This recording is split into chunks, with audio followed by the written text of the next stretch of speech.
So what we're going to do here is check the new option from the new OTA firmware update, which gives us the ability to change the charging speed. So if we go here,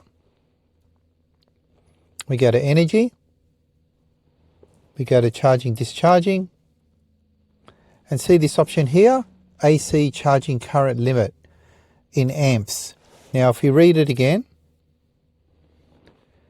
it basically says the vehicle will limit the maximum AC charging current according to the set value. The actual charging current of the vehicle is related to the capacity of power, supply, equipment and power grid. So basically, in maximum setting, we get the maximum ampage for the unit, and what you'll see here is the speed that it's currently going at with a 7 kilowatt charge. It's at 6.2 kilowatts, and it says it's going to finish in 5 hours and 37 minutes. And that reading is on the instrument display. So let's go through the options and see how it actually impacts the current power charging facility. So if I do 6,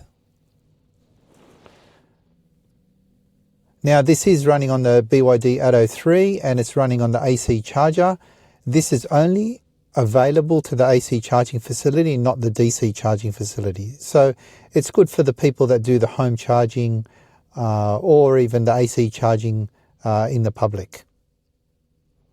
So as we can see, when I've changed it to 6 amps, this should actually drop significantly.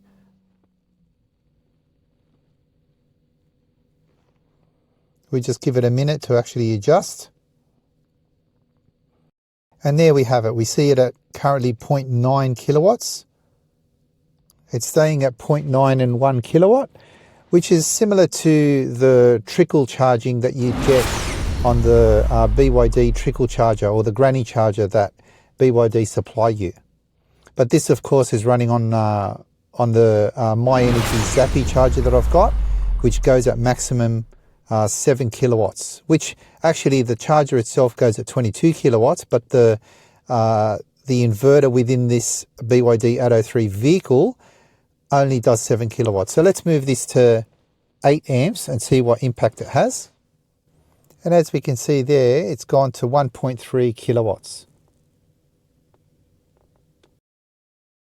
So the difference between 6 amps and 8 amps is essentially 300 watts or 300 to 400 watts.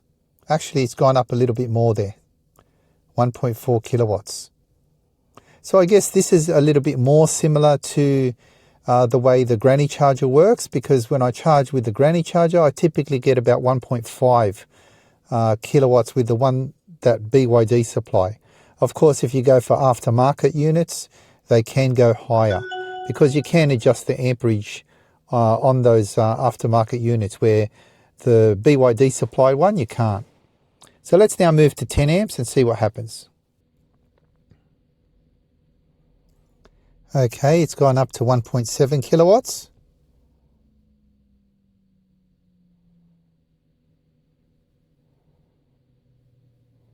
And as you can imagine, 10 amps is typically what you would get on the Australian GPO power outlet, because they're essentially just 10 amp cables. You wouldn't want to go higher than that unless you've got a 15 amp, with a stronger sheath on that cable. 15 amp power supplies, things like that, they can go higher than the GPO, the standard GPO. And you'll find they have a different plug where the earth is a little bit bigger. So what we can see here is 10 amp is giving us 1.9 kilowatts. So I guess now let's move to 16 amps. And as we know, with the MyEnergi Zappi charger, it really comes with a thick cable, so it can handle this without a problem. But let's move to 16 and see what impact that has on the instrument display.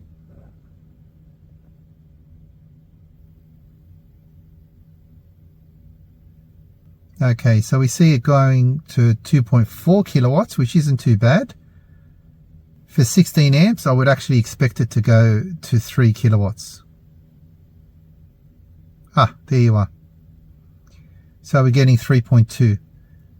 And this would be the maximum you would get if you used one of those third-party or aftermarket granny chargers. And this is what we typically use at the campsite. But we limit it, of course, to 15 amps. So we can't actually move to 16 amps on those other units, because even the power supplied at the campsites is always 15 amp power. So we usually get about 2.9 to 3 kilowatts. And of course, if we move to maximum, now maximum on this type of plug is essentially 32 amps in Australia. We've got 32 amp capable connections on these higher end circuits. So if I do maximum, I would expect that to double.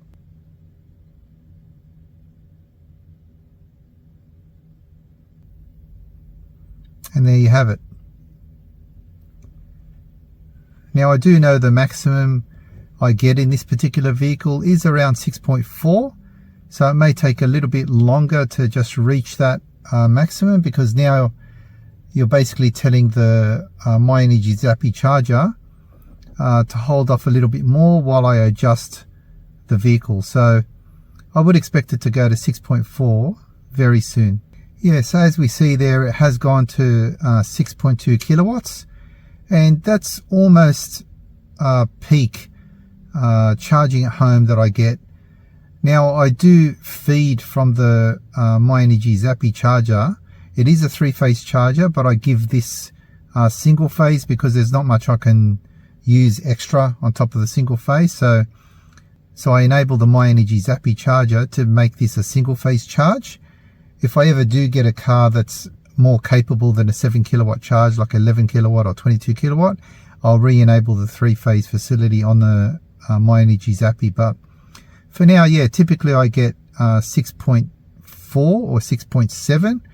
So just as I've been fiddling with this, changing the AC charging current limit, yeah, maybe just the car just needs to settle for a bit to tell the Zappi charger I can actually accept more and more. Anyway, for now, that I believe is a good test of the functionality, and I would suspect this would be the same on the other BYD vehicles, because this feature has also been added to the BYD seal under the OTA upgrade that we did recently. So I'd expect it to work in exactly this same way.